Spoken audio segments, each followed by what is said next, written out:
ID, the Future, a podcast about evolution and intelligent design. Welcome to ID the Future. I'm your host, Andrew McDermott.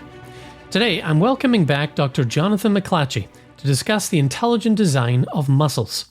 Dr. McLatchie is a fellow and resident biologist at the Discovery Institute's Center for Science and Culture. He was previously an assistant professor at Sadler College in Boston, where he lectured biology for 4 years. McLatchie holds a bachelor's degree in forensic biology, a master's degree in evolutionary biology, a second master's in medical and molecular bioscience, and a PhD in evolutionary biology. His research interests include the scientific evidence of design in nature, arguments for the existence of God, and New Testament scholarship. Jonathan is also founder and director of talkaboutdoubts.com. Jonathan, it's great to have you with me again. Great to be back. Thanks very much for having me. You're welcome.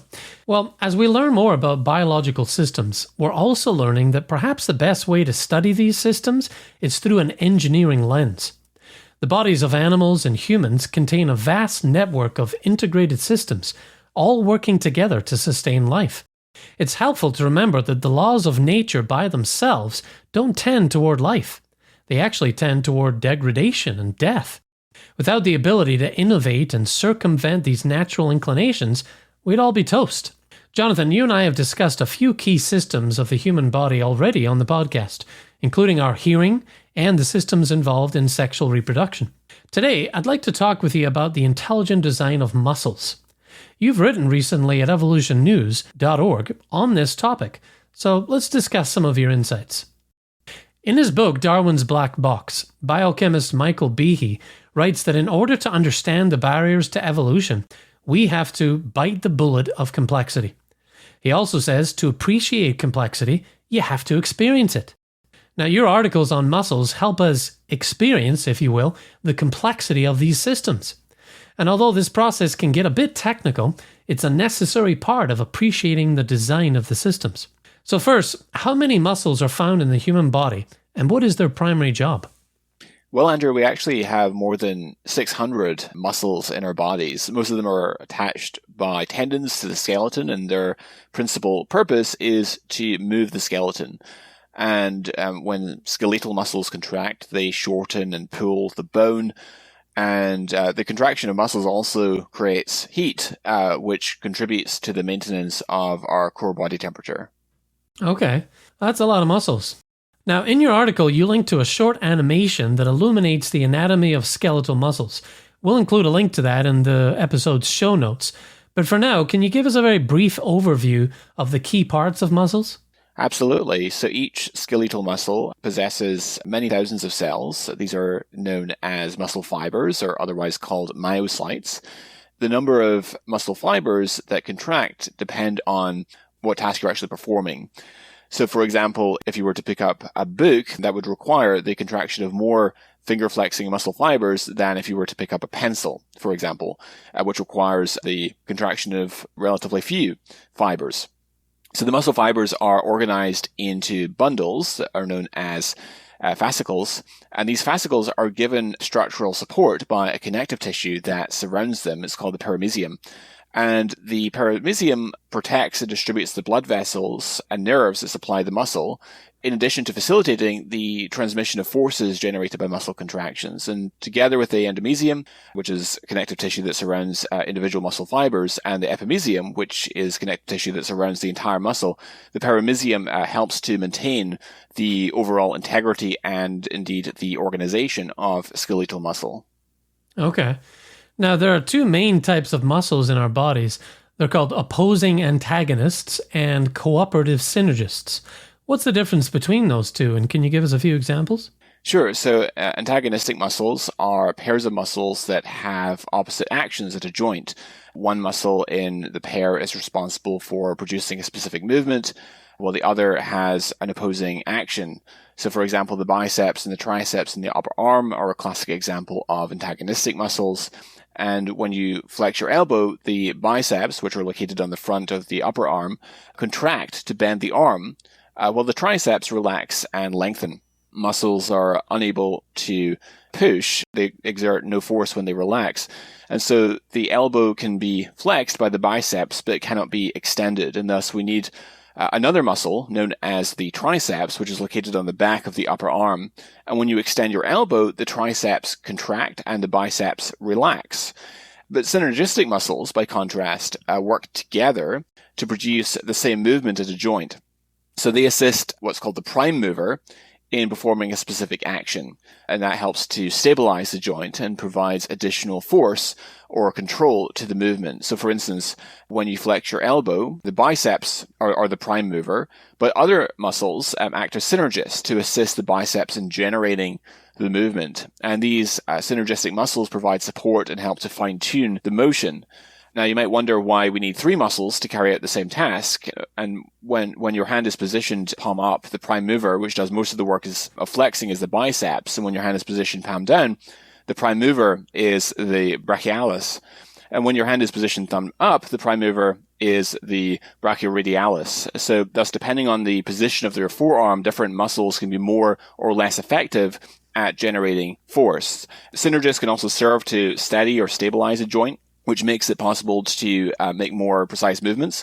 So for example, if you're drinking a glass of water, the prime mover for flexing the arm is the biceps, and to assist in getting the water into your mouth, not spilling down your chin or over your shoulder, that joint is stabilized by the shoulder muscles. Okay. So we have lots of muscles with different potentials depending on the action we're doing and how heavy something is and even the angle of it, but it all works together depending on those factors.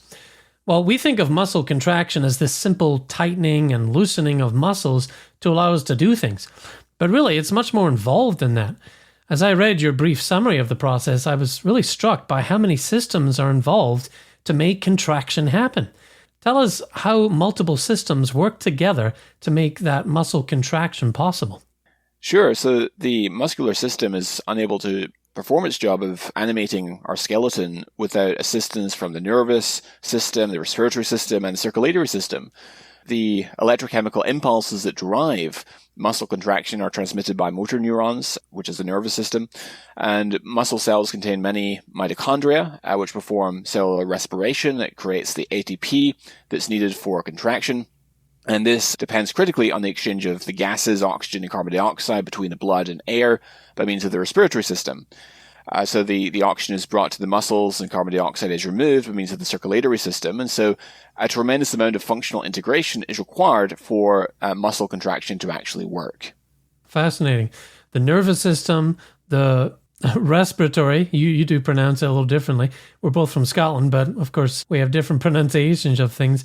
And the circulatory, and of course everything to move the skeletal system. So it's just amazing how all these systems are working together as one sort of unit. Well, muscle contraction actually starts in the brain, doesn't it? Explain how our brain contributes to the process of muscle contraction.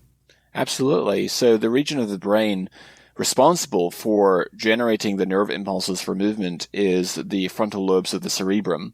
So the muscle fibers contract when they receive electrochemical impulses generated from the motor neurons of the frontal lobes that travel along motor neurons, which are grouped into nerves. So a single neuron can innervate anywhere between a few to hundreds of muscle fibers, as its axon can branch extensively, and this is known as a motor unit. Now, in muscles that carry out small and precise movements of the fingers or the eyes, for example, muscles typically have small motor units, 2 to 100 fibers per neuron, whereas in contrast, muscles that have to carry out powerful rather than precise movements, such as the large muscles of the hips and legs, for instance, have hundreds of muscle fibers per neuron. And the cerebellum is the part of the brain that is responsible for regulating the coordination and motor control, operating largely below the level of consciousness. So this means that many of its functions occur without our conscious awareness. So the cerebellum receives input from multiple sensory systems, including the proprioceptive system, which confers information about the body's position and movements, the vestibular system, which corresponds to balance and spatial orientation, as well as the visual and auditory system. So these inputs help the cerebellum to establish a sense of where the body is in space and how it's moving. The cerebellum also receives information from the motor cortex, which provides efference copies of the motor commands sent to muscles. And these efference copies are essentially predictions of the intended motor output and are used to compare with the actual sensory feedback. And this comparison helps the cerebellum to detect any discrepancies between the intended and actual movements. The cerebellum acts as an integration center for sensory and motor information, and it's constantly comparing the efference copies with the incoming sensory feedback, such as the proprioceptive signals from stretch receptors and Golgi tendon organs, as well as visual and vestibular input. And this comparison occurs at the subconscious level, and it allows the cerebellum to detect errors in movement even before we are consciously aware of them. I find that fascinating, yeah. So in the brain, the cerebellum is at work here with muscular function, but just the fact that it can predict and make a mental model of where you're going to be at a certain time and how that muscle is going to get used, it's really, really interesting. So you're saying that our brain can really predict our movements? Is that what's going on? Yeah, exactly.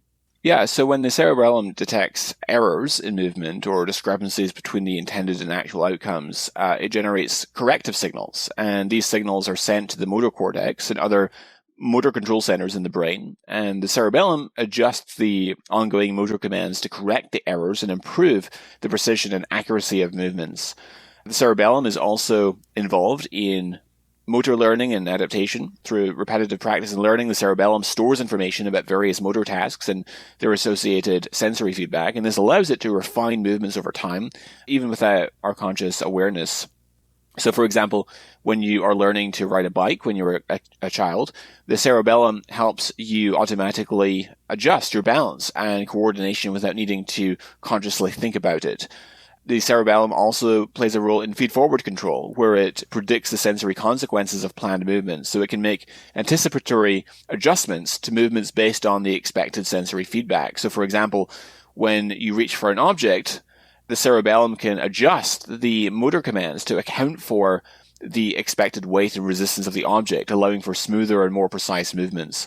The cerebellum also receives information from inner ear receptors for equilibrium and uses it to balance the contractions of antagonistic muscles such that the contractions of one set don't cause the body to fall over. Okay. And what you just described is muscle sense, they call it, right? Right. Okay. And then there's muscle memory. Give us another example of how muscle memory is used in everyday life. You talked about learning to ride a bike, right? Over time. So is it basically anything that gets practiced over and over that you do with your muscles and with your body? Is that getting stored then in the cerebellum? Yeah, so muscle sense, which is also known as proprioception, is the body's ability to sense and perceive the position, movement, tension of one's muscles and joints. So it plays an important role in maintaining our balance and coordinating our movements. It operates in the background of our conscious awareness, so we're able to perform tasks without having to think about it constantly. Think about the position of our limbs or the force that's needed to carry out a particular task. Activities that involve fine motor skills, such as typing on a keyboard or playing on a musical instrument, depend heavily on muscle sense for control and accuracy, and these improve with repetition and practice due to what's known as muscle memory. So as neural pathways of control, the necessary movements become strengthened. The experienced pianist or typist doesn't need to constantly think about every movement. I touch type and I don't need to consciously think about where I'm putting my keys on the keyboard. And likewise for someone that plays the piano like yourself, Andrew. So muscles contain receptors known as stretch receptors, otherwise known as muscle spindles or proprioceptors, which detect changes in muscle length when it's stretched. So the brain interprets these sensory impulses to generate a mental image of where the muscle is in space. And the impulses responsible for muscle sense are received and processed by the cerebellum for unconscious muscle sense and in the parietal lobes of the cerebrum for conscious muscle sense. Yeah, you mentioned the piano. Wonderful instrument. I've loved it all my life, but obviously I've got a lot less time to create new neural pathways regarding piano pieces. And so I rely on, just the same repertoire that I learned many years ago. Those were burned into my brain, and I'll be able to play those, but not too much new stuff, unfortunately. Yeah, it's just fascinating how the brain works to make all this happen. Now, most of our muscles exist in a state of slight contraction. What is that called, and how does it help us? Yeah, so this is known as muscle tone. So with the exception of certain stages of sleep, most of our muscles actually exist in a state of slight contraction. And this enables us to keep an upright posture. Right? Only a few muscle fibers in the muscle have to contract in order for the muscle to be in a slightly contracted state. And this allows us to maintain our upright posture, allows us to stand up and to sit up rather than constantly be on the floor. And so to prevent the muscle from becoming fatigued, alternative fibers actually take turns at contracting. And this is consciously regulated by the cerebellum. And the heat that's produced by muscle fibers during cellular respiration, which is necessary for production of ATP, accounts for approximately 25% of the total body heat at rest. And so when you have a newborn baby, the baby has very little muscle tone, and so they're not able to, they're not even able to balance their head on their own. They're not able to sit up, and then over time, the baby will develop more and more muscle tone, so they're able to eventually lift their head by themselves. They're able to sit up, and so forth. Okay, yeah. So that sort of comes with age and with practice using these muscles. Interesting. Well, in a second article, you go deeper to explain the biochemistry involved in muscle contraction. Nerve impulses from the brain activate a complicated set of biochemical reactions for the contraction and the relaxation of muscles to happen. Can you tell us a little bit about the structure of muscle fibers first? Yeah, so muscles contain thousands of cylindrical cells called muscle fibers or myocytes. The motor neuron terminates at the muscle fiber's neuromuscular junction, and the tip of the motor neuron is known as the axon terminal, and it contains sacs of acetylcholine, which is a neurotransmitter that plays a crucial role in muscle contraction. So the muscle fiber also has a membrane known as a sarcolemma that contains acetylcholine receptor sites, in addition to an inactivator known as cholinesterase. The small space between the sarcolemma and the axon terminal is known as the synapse or synaptic cleft. So the muscle fiber contains thousands of individual contracting units that are known as sarcomeres, and these are organized end-to-end in cylinders known as myofibrils. In the center of the sarcomere are thick filaments comprised predominantly of the protein myosin, which is a motor protein, and thin filaments containing actin can be found at the ends, attached to the end boundaries of the sarcomere, known as the Z-discs by the protein titin. So that's a little bit of detail on the structure of muscle cells. Yeah, okay.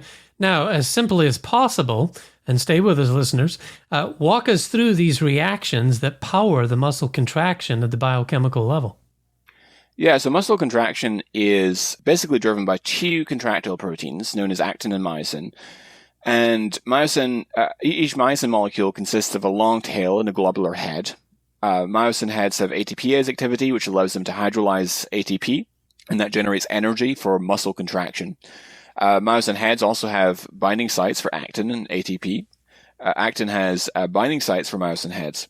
But these binding sites are typically covered by two inhibitory proteins known as tropomyosin and troponin when the muscle is relaxed. And these inhibitory proteins prevent the sliding of myosin and actin during relaxation of the muscle fiber. So the sarcomeres are surrounded by the sarcoplasmic reticulum, which is the muscular equivalent of the endoplasmic reticulum that we find in most of our cells, which serves as a reservoir of calcium ions. So, and calcium ions are actually very, very important, as we'll see, for muscle contraction to take place. So when a muscle fiber is in a state of relaxation, the sarcolemma has a resting potential, or is said to be polarized, and this refers to the difference in electrical charges between the inside and the outside.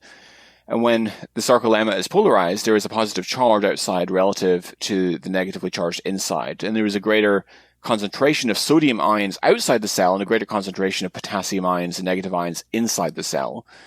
And as a result of the concentration gradient, the sodium ions have a tendency to diffuse into the cell, whereas the potassium ions have a tendency to diffuse outside of the cell. And these are actively transported back out and in, respectively, by the sodium and potassium pumps, which are powered by ATP, to maintain polarization and muscle relaxation until a change is simulated by a nerve impulse.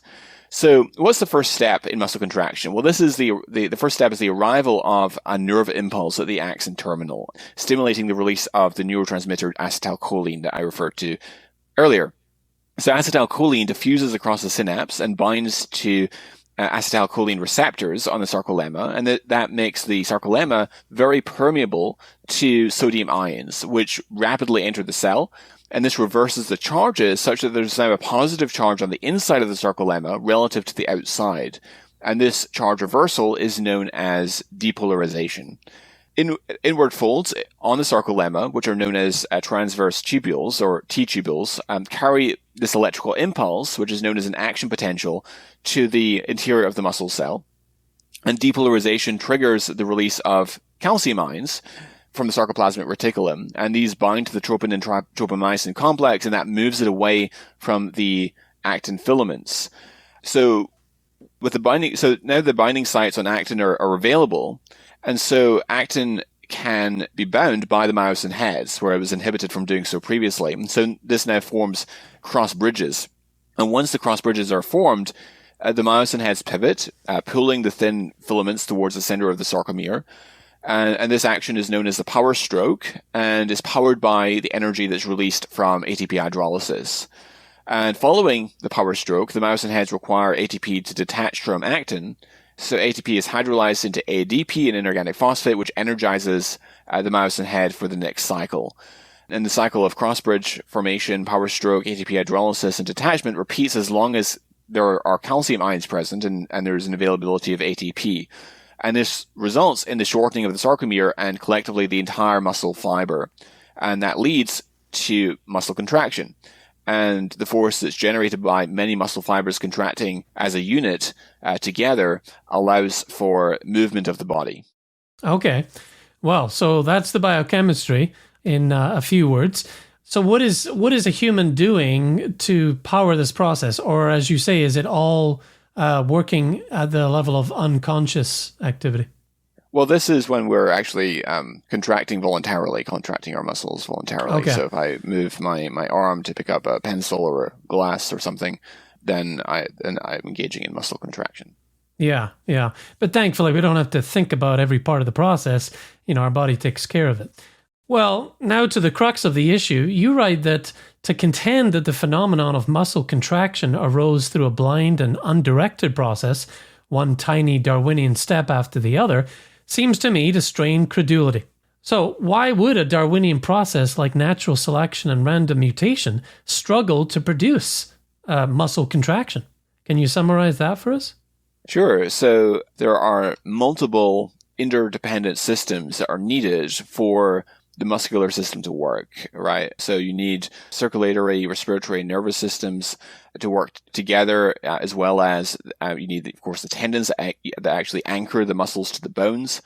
Not to mention, of course, the incredible structure and arrangement of the muscles themselves. So they possess many mitochondria that produce ATP by cellular respiration, and that is required to meet the energy demand. Muscles, of course, are also comprised of thousands of muscle fibers. The muscles also will have to be arranged antagonistically and synergistically for coordinated action, etc. The origin of the skeletal muscles thus depends on many codependent changes in order to come about. And of course, the process of muscle contraction and relaxation requires the coordinated action of actin, myosin, troponin, tropomyosin, the acetylcholine, the ion channels, and much more. So you need a lot of different systems to come together to work in unison to bring about the contraction and relaxation of muscles. And obviously that's hard for a Darwinian process that moves in a stepwise fashion to do, right?